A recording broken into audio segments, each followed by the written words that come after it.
Carl, that door's slid back. Hello, everybody. Welcome to today's webinar with Old Youngs. My name is Emily. I'm the Senior Campaign Lead here at Birchal. And just before I introduce you to James, I would like to begin by acknowledging the traditional owners of the land that I'm beaming to you from today. Birchal is based on the lands of the Wurundjeri people of the Kulin Nation, and we pay our respects to their elders past, present, and emerging. As I mentioned today, I am joined by James Young from Old Youngs. Birchal's working with them on their upcoming crowdsource funding offer. So a few of you might be a little bit unfamiliar with what crowdsource funding is, or CSF, or you might even know it as equity crowdfunding, but it's a relatively new form of fundraising here in Australia. It started in around 2018, and it allows startups or small businesses to raise funds from a large number of smaller or retail investors, as well as wholesale and sophisticated investors through an online platform such as Birchal. So instead of seeking funding from traditional sources such as banks or venture capitalists, companies can turn to their general public, and often that's their communities, to raise money in exchange for equity in their business. Birchal Financial Services is the licensed intermediary for the offer. And I do want to remind everybody here today that the information and discussion in this webinar is for informational purposes only and should not be considered as financial advice or a recommendation to invest. So I would implore you to do your own research. If you have any questions at all, head over to birchal.com. You can even message us at support@birchal.com. Now, how today's session is going to run, we're going to go through a little bit of an overview of where Old Youngs came from and look what they're looking to achieve with their next raise, and then we'll switch to a Q&A session. So if you look at the bottom of your screen, you'll see a Q&A bubble. If you have any questions during the presentation, please pop it in the Q&A box and we'll go through them at the end. If we don't get to your questions today, as there are quite a few of you, you are welcome to reach out to James personally via his Birchal profile. We're also recording today's session, so if you do need to jump off early, or if you'd like to send it to somebody who you think might be interested in the offer, we'll be sending around a recording afterwards. Now, without further ado, let's get into the fun stuff. I'd love it, James, if you could give me a little bit of an introduction about yourself and a bit of an overview of why you started Old Youngs to begin with.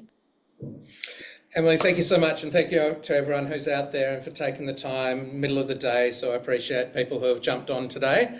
Hopefully you get to learn a little bit through it and get a little bit more information looking at this offer. So thank you so much. I really appreciate it. We're on Noongar land over here as well, which we'd love to acknowledge. So yeah, so me. James, my background's a little bit eclectic, so anyone who's been into the tasting room will have heard different versions of this. The tasting room's the heart and soul of our business, and I'm standing in part of it now. And if you come in, you'll hear a little bit of the story of James Young, and some of it's true, most of it's true, but it tends to get embellished, I think, at times. But so yeah, my background's interesting, I guess, in that I did physics, chemistry, maths, and computer science at uni. I finished uni with a psychology degree. I then started a graphic design agency, which had offices in Perth and Sydney, and then eventually sold that and then moved to Lithuania, obviously, where I coached the national women's hockey team. And then I came back and worked in Australia in advertising and then sports marketing. And at this time, this is when the idea of starting a gin distillery started to bubble into my head. And my last job before I started making booze was CEO of Swimming WA. So it's been a little bit of a career tangents, but as I say to lots of people in here, this has to work because I'm now unemployable. So we started Old Youngs, or I started Old Youngs coming up on 8.5 years ago. It's the 12th today, right? So yeah, The 13th, but I'll let you slide. It's the 13th today. Well, even better, because that makes the sums easier. So that means that it's exactly to the day 8.5 years ago. So started 8.5 years ago with just me in a tiny little shed. If anyone's seen the old crowdfunding video, or the little bit that's in the first bit of the crowdfunding video, that little green shed was where we started. It was very basic, it was very simple, and we've built from there. So it did start very simple and with not the ambitions that we have now. It started a lot simpler than that, but it's grown and progressed a lot since then. So yeah, as I said, started with just me. and has gone on from there. Brilliant. So I'd love to understand from your last equity crowdfunding raise with Birchal what you've achieved. Sure. Look, we faced this when we made the video, funnily enough. Like we talked about the fact that obviously there are people who saw our crowdfunding last time and knew what we'd done to date, and those who were new to Old Young. So we're really conscious of that, and that's why you've got the little recap section in there. And so it is worth going back a little bit before that. So I guess going back to after we started. So after we started, we won a bunch of awards. There's a few of them up here, including Australian Champion Distiller, sort of within 12 months of launching, and then we won again after 2 years. And that kicked everything off. It meant that people like Dan Murphy's and were coming and knocking on our door and asking for product, which is very different to what the world is like in distilling now. When I started, there were 30 distilleries. It's in the video as well, but that is really, it's important to understand where we've come from and how we've got to where we are, and then what we want to do next. And then we grew, and we upgraded the tasting room, we upgraded the distillery 3 or 4 times. We've continued to win international awards. The amazing one that we won in the middle of the crowdfund last year was International Craft Distiller of the Year and Brand Innovator of the Year. They're both international and global awards. And again, it's continued to build our profile. And we keep making good liquid. The other thing that we did is COVID. We started realizing that we wanted to diversify and make sure that this business was long-term sustainable and secure. So we launched other parts to our business. So we developed our Juniper Society, which is our gin club. We developed Gin, which is always been a dream of mine, because if you're going to make gin, make it in gin. And we started on the hospitality journey. So we've always had the tasting room, but now we have Old Young's Kitchen as well. So that's all sort of the preamble coming into our raise last year, and that's really important because that's 7 years of that 8.5 year story is that, and so I didn't want to discount that. But last time when we raised, we said we wanted to do we had some key things we wanted to achieve, and so we wanted to up our production capacity, which we have done, and we've got a fantastic new still and bottling line, and we've upgraded our distillery safety. We've upgraded all of our OH&S, so we've got an absolutely beautiful distillery right now. We said that we were going to improve and upgrade Juniper Society and change that model so that people can opt in, opt out on a monthly basis. It wasn't you're a member until you're not. And that's allowed people, especially in this financial market where things are tough or things are tighter, that idea that people can, on a monthly basis, decide, yes, I wanted a bottle of gin. No, I don't. It's those beautiful ones just there, and that side as well. So that was really important. So Juniper Society has now got a model and a platform that we can really scale. Look at export, which was really important to us, and so we've been doing a huge amount of work in that space, identifying markets. We've done a lot of work with some very smart people. Been lucky enough to work with a guy by the name of Scott Concha, who used to be head of LVMH, so Louis Vuitton, in Australia, but their alcohol division.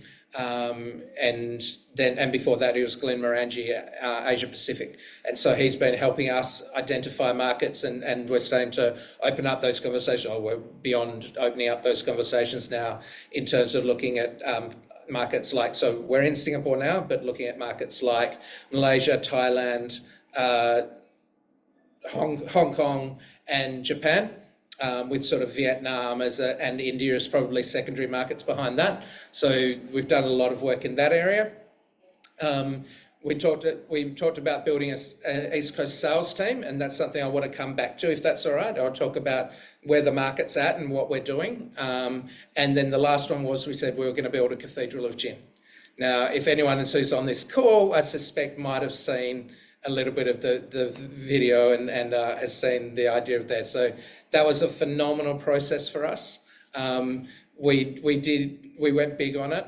We went out to 12 of the best architects all over the planet. We talked to local, national and international architects. And to give you an idea of the scale and the scope of what we did, we talked to some architects, and one of the finalists was some architects who designed the Oslo Opera House, who one of their first commissions was a little thing called the New Library of Alexandria.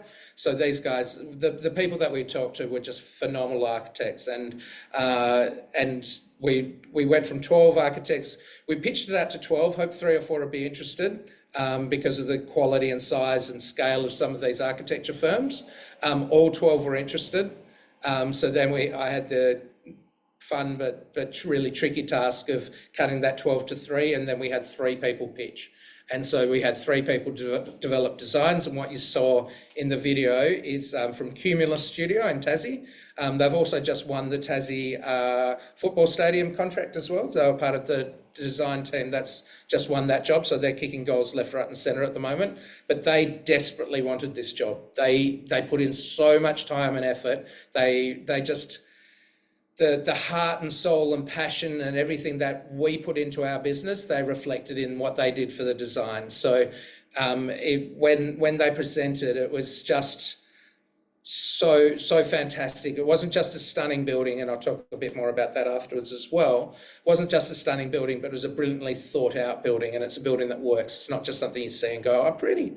It really works. So that's obviously the next big thing. The final thing we've been doing, and it's works to where the market's at, is we've been working really hard on the business transformation. So we now have a board because we're a public company, and so Liam and Mel, who are the 2 other board members, are incredibly bright, incredibly skilled, and have been a fantastic resource to me. And so that means we've been working on getting our governance right, getting all of our financial checks and balances right, making sure that we've got all of our risk assessments done, all of those things that a growing company at times slips by the wayside because you are too busy growing, and when it's a single founder business, there's only so much capacity and so many hours in the day, which I really know about right now.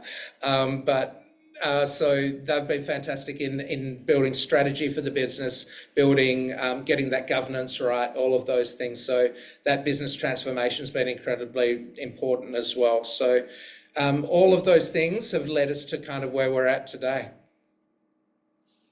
Sorry. Awesome. I always talk for ages. No, we love it. So obviously you're raising funds that will go towards the Cathedral of Gin, and have mentioned that it will obviously cost a bit more than what you could raise through an equity crowdfunding round. What are your plans to bridge that gap?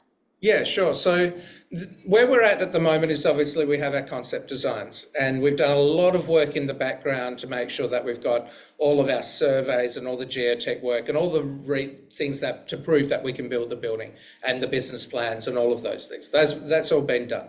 The next step for us is to do the design development, work out where the PowerPoints go, work out where the size of every single room, work out exactly where the chairs and tables sit, exactly where everything in the kitchen goes, how big the accommodation units are, all of those things. That's the part we need to do now. So that's the design development phase. But we also need to get our planning approval. We've done a huge amount to date to make sure that part's going to be reasonably smooth. Planning is always a bugbear, but it's something that we've been working with planners for almost 2 years now to make sure that goes smoothly. And so our next jobs are to do design development and to get to planning approval. So part of this funding will take us through that phase. We also own the land, and I get that question a bit, so we also own the land right now. But in the end, we want to be a gin company, not a land company. It's really important for us, and it's really important for investors that they're not investing in someone who's got $15 million or $20 million tied up in land and property. They've got that business is building a brand, and that they're building the brand and spending that money to grow the brand. So the intention will be in sort of, call it 9 to 12 months, that we will roll that property out and the building out into a syndicate. that goes to a completely different investor. That goes to an investor who wants an 8% return, who wants to see, they're investing in bricks and mortar. It's a different kind of investor to the people who want to go on a brand journey, who want to see us take on the world and see gin in every bar around the world, and Old Youngs on bars around the world, and every shelf in Australia. So they're different journeys, they're different investors, and so that's why we're going to split it at that time. Awesome, thank you. You probably haven't finalised the valuation for this round at this point, so we won't touch on that just yet. But what was the valuation set for your first crowdfund? So we looked at this really hard last time, and we'll use the exact same valuation technique this time. And it's actually a really nice segue into where the market's at as well. So we work on a multiple of revenue for our valuations. It's pretty standard within the liquor industry. It's not standard within other industries. I completely understand that. If you're looking for a valuation based on net assets, or if you're looking for a valuation on multiples of profit, that's not how our industry tends to be valued. And the reason for that is our industry tends to be valued on market share. So the bigger players of the world are mandated to hold certain levels of market share.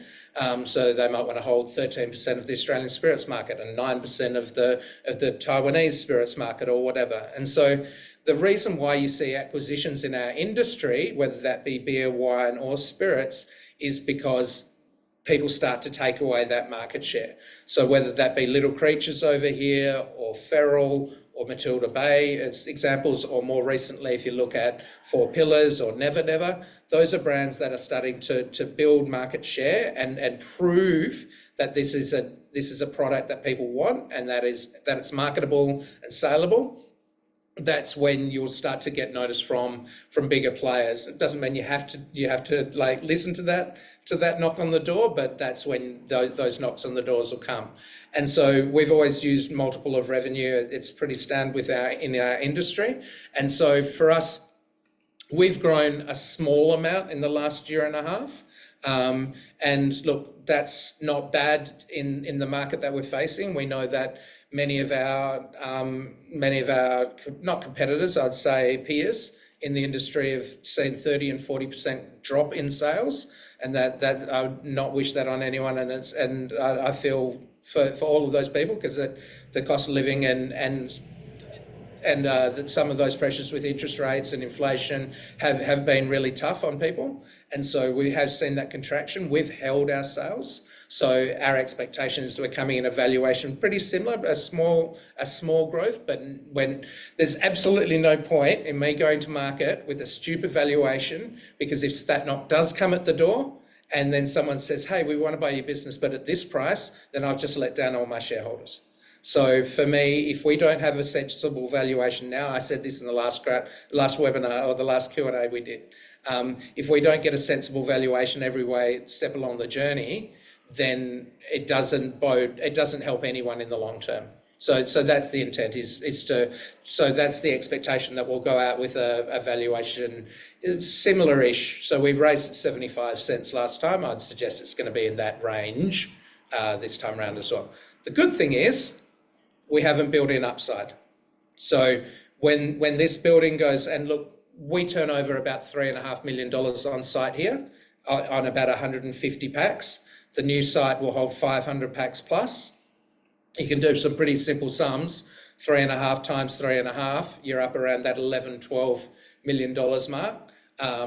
Is eminently achievable. You add in the accommodation, you add in the fact it's an iconic venue, it's going to increase visitation. So we haven't built in to our share price the fact that just the hospitality part of the business in 3 to 4 years' time will be turning over $10 million plus. So that's the upside, that's the investment. That's why people can get on board now and see a pathway to growth. Great. So since your last raise, how has your revenue progressed? So is that a question from one of or is that you? Not me. No, so I just touched on that. So our revenue has grown incrementally. It's only by a couple of percent. I'm really impatient. I'm so used to seeing growth all the time, but as I said, we've held in a market that has tended to drop. So look, you could say we're outperforming other people in the market, but for me, we've got bold ambitions, and we're not prepared to really accept that. So our targets for this year are up again. We're looking for sort of about that 10 to 15% growth, and obviously by the time we bring on the new building, then you're looking at about 3-4 times growth. But right now, it's been reasonably flat, and it's probably a good time to touch on this because it's really important, and it's why we're building this building. And it's in the video, and it's why it screams to a halt, and why it's very much that idea of piece of camera. But the reason we're doing this is because it is crowded out there. If you think about the fact that when I started there were 30 distilleries and now there's north of 850, if all of those people were working in the same little wedge of Australian spirits buying, then that gets super crowded super fast. And in fact, that's what we've seen. We've seen the fact that like there's any number of distilleries popping up, and there's some government incentives that, while well-meaning, have been weighted towards it's fantastic if you're just starting, but it's not helpful if you're trying to grow a sizable business. And more than happy to talk to anyone and chew someone's ear off about all of that at a different time. Won't waste people's time today. But the reality is that if that was the situation and you had 850 distilleries operating in the space that there was 30, that's not going to work. What is going to work is the fact that Australian spirits is where Australian wine was. It's pre-1970s. 1970s is when Australians started drinking more Australian wine than imported wine. My parents drank Blue Nun and Matus and like French claret and things like that. And the Australian wine industry didn't have to say French wine is bad. What they needed to say was, why are you drinking French when you could drink Australian? There's just as good a product, if not better, or certainly a comparable product that you can buy that's Australian. And that's the opportunity for the Australian spirits industry. Right now, the Australian produced, Australian owned, not multinational owned spirits that's consumed by Australians is about 5% of the market. There's no reason that, as I said, 1970s is when it ticked past 50% for wine. 1990s is when they started producing more wine and exporting more wine than they actually than they sold in Australia. And so this has been an enormous growth industry, an enormous success. That pathway is something that Australian Spirits is going to follow. And so as that wedge, that little 5% wedge comes, and people start realising that, while Bombay Sapphire is great, and Beefeater is great, and Gordon's is great, or Bacardi or Johnny Walker or whatever it happens to be, that there's an equivalent Australian product. That's where, as that wedge opens up, that's where the opportunities are. And if you're producing 1,000 bottles a month and you've got a lovely little beautiful cottage business, which is great, it's the lifeblood of our industry, who are going down to the markets and selling their products, that part of the industry is not going to grow our industry. The people who are going to grow our industry are people like Starwood, people like Archie Rose, people like us, who are prepared to go out and be bold and say, we're going to build with scale, and we're going to build a profile to actually build an Australian spirits industry. So this building is the embodiment of that. It's the way that we create our profile. It gives us scale. It gives us resilience in terms of the hospitality income, which we can reinvest into the business and the brand. And the final thing is it brings really interesting people to our door. When I get to have conversations in job interviews, or when I start to knock on people's doors and I show them the plans for what we're doing, that's what gets people excited. That's what brings really interesting people to us. And look, some of these people I can talk about right now. Some of them we wished we could tell you about right now, but we can't. But there are just some amazing things that are coming in the next 6 or 12 months in terms of people, as well as just what we're doing with the building. So, and the building helps us do all of those things. It is not a vanity project. It is not a pretty building for the sake of a pretty building. It is there because it builds our brand and it builds our profile, it builds our scale, it brings great people to us. And that's why we're doing it. Absolutely. So there's been a couple of questions around return on investment, which I can answer for you. So somebody has asked what the return on investment has been for those who invested in the first round. Obviously, that will be in direct correlation with what the valuation of this round is versus previously. So as the new valuation hasn't been announced yet, please keep your eyes peeled for when the offer does go live, and you'll be able to compare the valuation of the first offer versus this one, so you can see what the increase in value is, or whether there's been a decrease, or whether it stayed the same. So just keep your eye out. There's been another question around what if the gin category declines and how can someone get their money out? So in the event that a gin category experiences a decline, your investment in Old Young's, much like any equity investment, would be subject to market risks, including fluctuations in the industry. However, exiting an equity investment in a private company through equity crowdfunding isn't quite as straightforward as selling shares in a publicly traded company. So the liquidity is generally a little bit lower, and you'd be looking at it as a medium to long-term investment. So however, there's potential liquidity events that could happen in the future. So there might in future be a secondary market where you privately listed or publicly unlisted companies might be able to trade shares. That doesn't quite exist now. The company might organise a share buyback where they buy shares back from investors under specific circumstances. There might be an acquisition. Old Young's might be acquired by another company, and investors might receive cash or shares in acquiring the company, depending on the terms of the acquisition. Or there might be a public offering. So Old Young's might go public on the ASX, for example, and that's where you'd be able to sell your shares. So hopefully that makes sense. But if you do need any more information, there's lots of help guides on the Birchal website. So head over there if you need. So Emily, just to pick up on that, not so much on the logistics of it, but and more on the philosophy behind it. First one, so the first part of that question was what happens if the gin category shrinks. I mean, the gin is still the second fastest growing category in the world. It's just slowed down.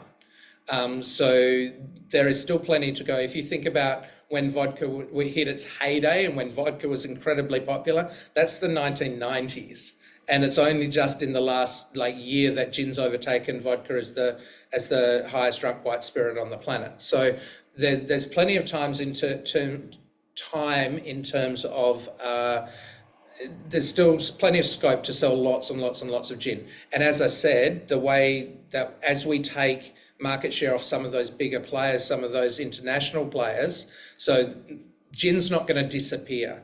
If you are sitting there and you are a multinational and you are expecting to grow every year and you see the gin category decline by 5%, that has material effect on you as a massive business. But as an up and coming business, there is plenty of volume for us to ship. So from my point of view, from a gin point of view, I'm really confident about what we can do there. The other thing is that the Asian markets are their markets still in growth in gin, which we have obviously great access to, and shipping out of Fremantle is a really great advantage for us. It gets us into Singapore and into India and into those markets really easily, and it beats the hell out of shipping around the bottom of Africa, right? You have to do right now to get something from the UK or from Europe.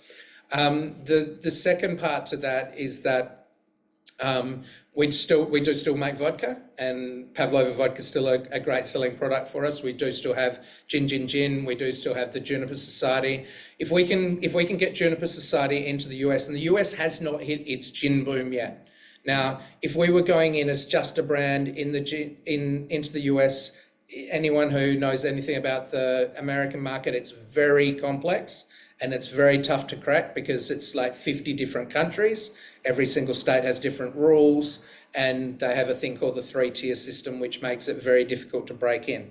Having said that, if you've got a gin club that can deliver direct to consumer, that has done 50 different formulations to date, and so you've got products ready to go, and you can get into America and set up a gin club before that gin boom happens, then we might not need any other part of the business. We might just be looking at Juniper Society, and that plays into Juniper Society USA. But that also plays into options for us, because we do have separate brands. We do have Gin, we do have Old Youngs, we do have Juniper Society. So we have different parts of the business that whether we could look to divest one part of the business potentially to provide a return to investors. We could look to divest part of the business. We could have other people look at an acquisition. We could look at, and obviously there's a world where we want to make sure that this business is sustainable long term, so that therefore it needs to have sustainability as profit. You've got to have those funds there, and so whether we're not building a brand that the only way we can give a return is by having someone come and buy us. We want to build a business that has a return, that is profitable, and look, it's a 3 to 5 year process for us. We've got to get this building open. That's going to be a costly exercise to get through to opening this building.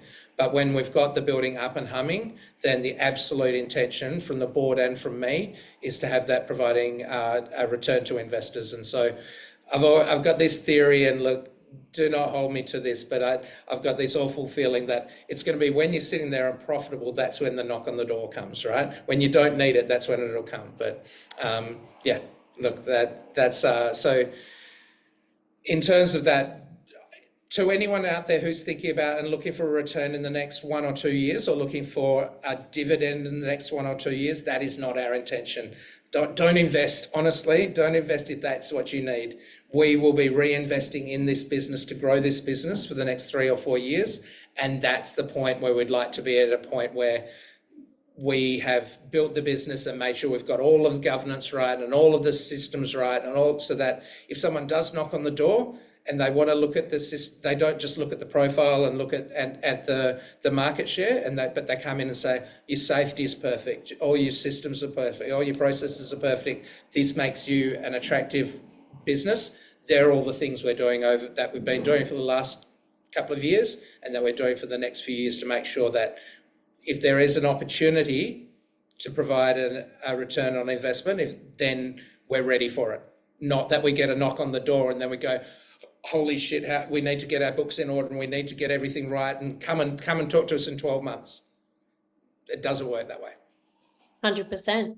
So when can we expect construction on the Cathedral of Gin to start? What's the anticipated potential completion date? Do you have that in mind at this time? Yeah, look, we've got ideas. So we're dependent on planning, and planning is notorious, but there is a planning pathway that we can go through in WA that does smooth that a little. And so that's the pathway we'll be taking. But the intention is that between design development and planning and approval, if we do that in between 6 and 9 months, we've done an exceptionally great job. Then we need to go out to tender for our builders, and we need to lock in our syndicate, because the syndicate is a lot more, it's easier for us to go into a syndicate with planning approval. It gives, it de-risks the investment for those investors. So that's when we'll go to syndicate, though we're having the conversations now, so that the people that we want to have invest in that. And obviously, if there's investors within our business who want to invest in the land, then of course they can. But yeah, so we have those conversations now, so that when we come to the syndicate, we're ready to go. So 6 to 9 months for planning and design development. Couple of months to go out to tender and lock in a builder. So if things go smoothly, we could be breaking ground. I almost said could and should. Could be breaking ground within 12 months.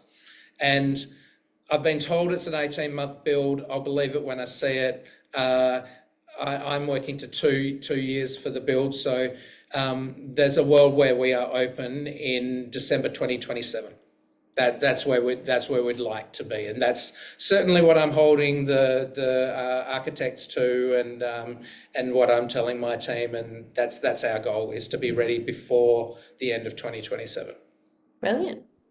So, do you think there might be any planning or regulatory challenges that might delay the project and then affected any potential returns down the line? Yeah. So look, we we did a lot of work on this before I bought the land, or before we bought the land, and and all the way through the last 18 months. So we've done a lot of work in that area, and so as much work as you can possibly do, and as much as and all the conversations that we've had with Department of Planning, where we've gone and spoken to planners, where we've looked at the planning acts, where we've engaged planning companies and consultants to work with us to work out the best planning pathways and all of those things.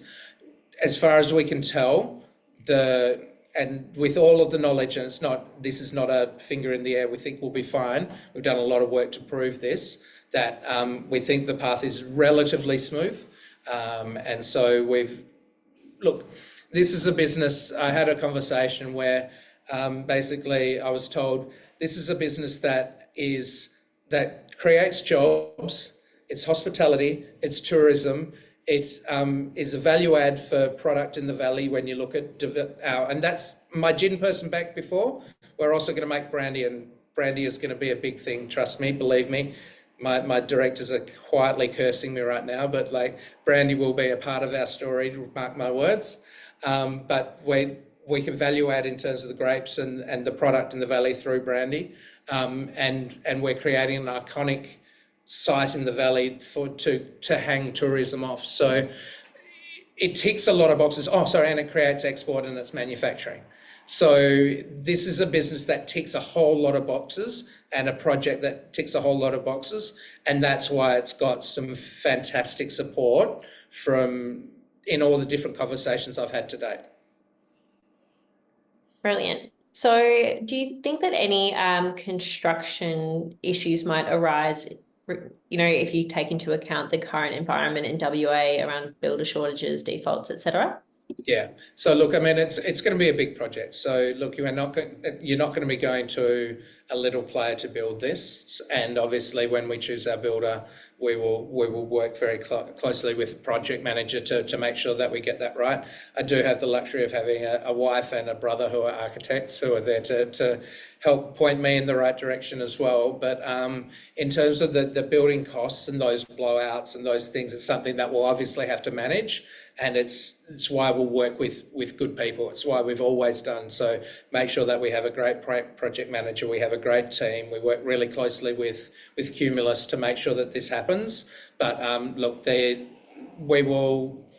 each of those things we will have to cross as they come. But at this stage, we're being very conservative with or conservative in terms of we're allowing some some higher end cost growth figures in our budgets and in our business case, rather than just saying, hey, in 18 months' time, the cost of building will be the exact same as what it is now. We're building in those contingencies, and some pretty healthy contingencies, to make sure that this is possible. Great, thank you. So how competitive on price can Old Youngs be with the international spirits that you're hoping to displace? There's two parts to that, right? You don't need to be cheaper, but you do want to be competitive. I mean, so there is a place for $8 bottles of wine in Australia, and there's a place for $350 bottles of wine. And so, and people have flourished at all sorts of different levels, and we're a premium product. We're never going to go out and produce a $30 gin. Well, you couldn't because the tax is too high. But we can't even, we're not going to produce a $40 gin, but we can go up against people like Hendrix, up against people like Aviation, up against people like Gin Mare, up against people like The Botanist. And it's to an extent more your Bombay than your Gordons.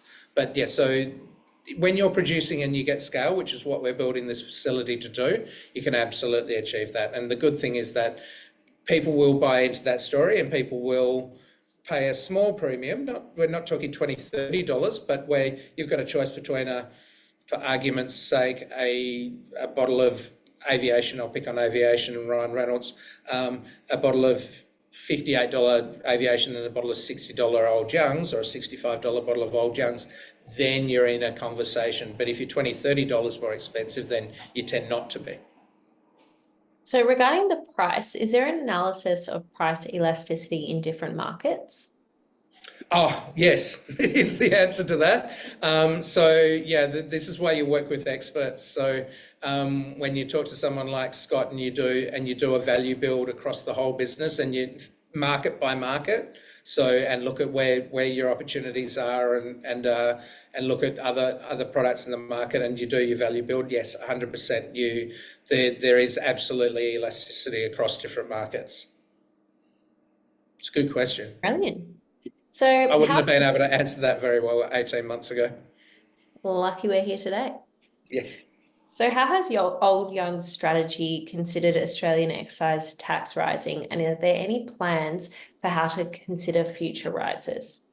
Look, it's something that every single spirits brand in Australia faces, whether you're Australian or whether you're international. That twice a year excise growth is something that we as an Australian spirits industry have to deal with. Now, the positive is that it is a level playing field in that every single spirits company pays the same level of tax, except at the very bottom where there's the $350,000 excise remission. But if you're talking at any level of scale, then you're talking about the exact same level. So that hasn't stopped spirits, even though we've got this ridiculous system where spirits tax is about double beer and can be anywhere up to 20 times more than wine, depending on the wholesale price of the wine. It hasn't stopped the growth of spirits in Australia. Spirits is the growing category. The other thing for us is that, and I should have touched on this earlier, is that when I talked about that opportunity to follow in wine's footsteps, I was lucky enough to have a conversation with someone very high up in one of the bigger companies in Australia, and they said, you're underselling it because Australian wine growth and Australian wine, that success story in Asia has been limited by the fact that the Asian markets drink more spirits than wine. So when you say Australian spirits can follow in wine's footsteps, the actual overall market is bigger in spirits. But so there are plenty of opportunities there. And even though the spirits tax is brutal, and look, I'm on the Australian Distillers Board, I am I'm the president of the WA Distillers Guild, and so I have these conversations regularly, and I get to have conversations to parliamentarians about this pretty often. What has changed in the last 2 or 3 years is that the government is realising that there's the potential of the Australian spirits industry. And so look, there's a paper put out that said Australian spirits could be exporting up to $2 billion worth of product in the next 10 to 20 years. And so that opportunity is there. And so that government's starting to realise that. And so while I don't hold enormous hopes that the government will give up the billions of dollars that they get in excise right now, what they are starting to do is realise that they need to help this industry and grow this industry because it can be a phenomenal performer for the Australian economy. And so whether that's establishing a Spirits Australia to help market Australian spirits, to promote Australian spirits and a buy local campaign, to export credits, all more help with safety, grants for us to be able to build our industry and make sure we keep it safe. They're the things. These are the positive steps, and we've seen it in Victoria with some funding from the state government there. We've seen it in South Australia. We've got the WA state government doing some great work where they've funded a blueprint for WA distillers as well. So government is finally starting to take notice, and so that help will only help grow our industry. So I don't expect anything to happen quickly. The spirits thing has been around for 40, 50 years and hasn't managed to be killed yet. But it is a level playing field. What we have seen now is more support for the growth of the Australian distilling industry, and I think that's massive. Awesome. So I know you offered some pretty amazing investor rewards last time. Can you give us an idea of what you're offering this round? Well, so I promised a big announcement. I'm glad someone asked this. So last time around, we offered some discounts. So whether that be online or at the restaurant or at the cellar door, and we sent out these beautiful cards. Oh, I've got my wallet here. Where'd it go? Where's mine? That's my one. Ta-da! That went out, and so they go to all of our investors, and they're metal. They sound good. But so everyone still will get one of those. And then we had vouchers and Juniper Society memberships and stuff. And so we're really aware that there are people who are looking to reinvest, and so we didn't want to come back with the same rewards. So we're looking at different rewards this time. So some of the rewards that we're looking at this time around include exclusive investor gins, so something that only as an investor that we send to you. We're looking at investor dinners up at the restaurant. Again, that's great if you live in WA, but how do we make sure that that's available, and what can we do for East Coast investors as well? And then look, Old Young's always does something a little bit different. Like it's in our DNA, that creativity with purpose. And so we've been talking about what is that one thing that we could provide to investors that would just blow them away. And so we came up with this concept of what we're calling the ultimate gin journey. And it's this idea that I take one investor around the world to show them, and they get to meet. It's the bougiest gin class you've ever been to, basically. I take someone around the world to visit all of my favourite distilleries around the world. You get to go behind the scenes, you get to meet the distillers. We eat at great restaurants, we experience incredible flavours, we visit great cocktail bars. These are all people that I've met and I've built up as in my network over the last 8 to 10 years as I've been doing this. And we're talking about incredible things like going and visiting St. George Spirits in San Francisco, going to New York and eating with Paul Carmichael, who we worked together on one of our gins with for Gourmet Escape, and he's now the David Chang's right-hand man in New York. And we go and visit and hang out with Paul and talk about flavour there. And then we fly to London, and then we visit Bombay Sapphire, and you meet Anne Brock, and we spend some time there, and we get behind behind the into the kitchen at a Coco, which is a West African restaurant of another chef that I know over there, and then we spend time in Singapore. So we've built this incredible trip. It's a 10-day trip around the world. It's going to be full on, but then at the end you come back to Perth and you've got free run of the distillery for 2 days, where you create your own gin from all of the knowledge that you've got in that 10 days, and you can make up to 100 bottles, and then you can take all of them home, or if you want, you can take 50 home and you can put 50 in the tasting room here. We'll sell them for you, keep the profits. And so not only have you gone on a trip and you've made your investment, but and you've got your bottles to give away at Christmas and be the gin fairy at Christmas, but you've also made a profit on all of that. So it's money can't buy, but it's something really, really special. And it's there's 2 ways you can get that. Number one, invest $250,000. Boom, done, tick. Otherwise, there's going to be an investor benefit where you have the opportunity to go on that trip. So, we're really excited about it. It's something that it's something that we think is completely unique. No one's ever done it before. We've never seen an investor reward anything like that before, and that plays to like what we're all about. And we hope that it's going to get people pretty excited. But it's an amazing trip. We'll be publishing details over the next couple of days about it. I've planned out the entire trip, flight by flight. We know that we leave on a Wednesday because it makes it all work. I'm really, really excited about it. So we've taken investor incentives to a new level this time around. Yeah, I think you forgot to mention that it's being entered into the Guinness Book of Records for biggest tax write-off of all time. It's educational, Emily. It's educational. I think I chose the wrong industry, evidently. I'll see you soon. Get on a plane over to WA. All you need to do is invest.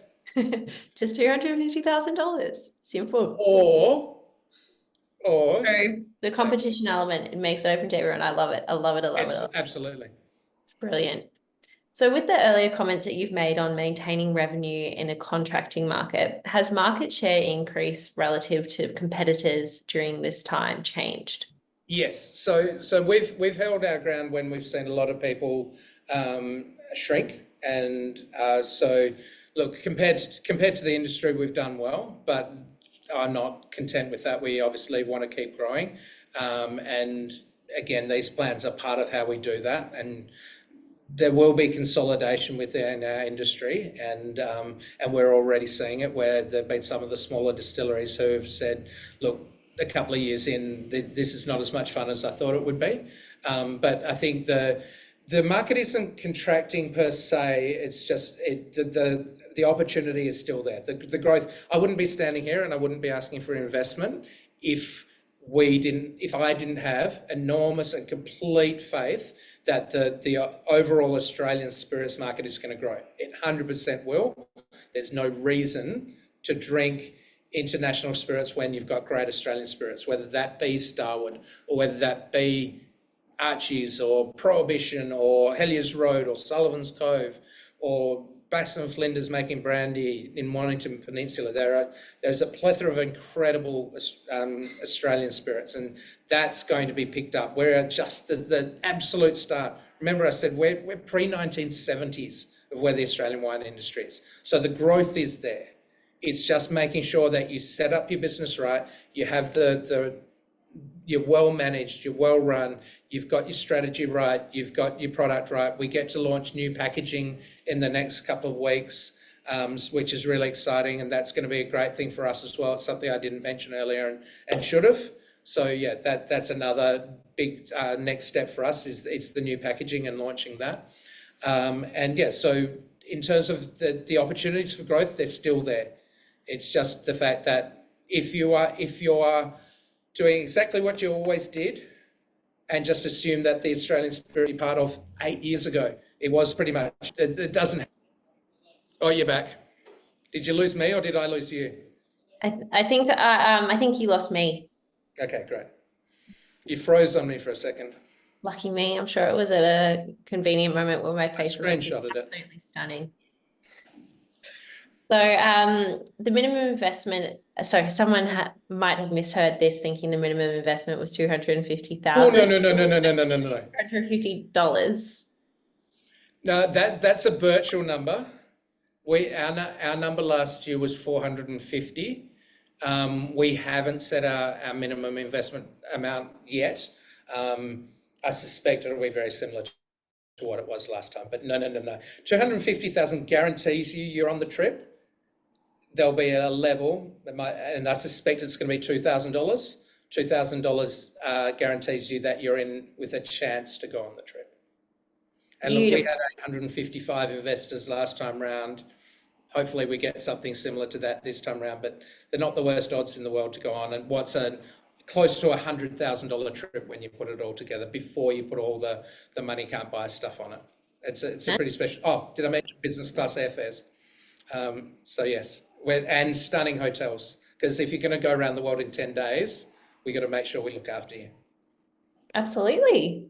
Exactly. So all of our questions today. So thank you everybody for coming along and for your amazing questions. And thank you, James, for such a great presentation and answering everyone's questions. If you haven't expressed interest in the campaign already, please head to the Birchal website to do so that you have access to the offer when it does go live, because if we know anything about Old Youngs is that they do sell out. So keep that in mind. Most surreal 24 hours of my life last time. Classic. All right. Thank you, everybody. Have a great day. Thanks, everyone.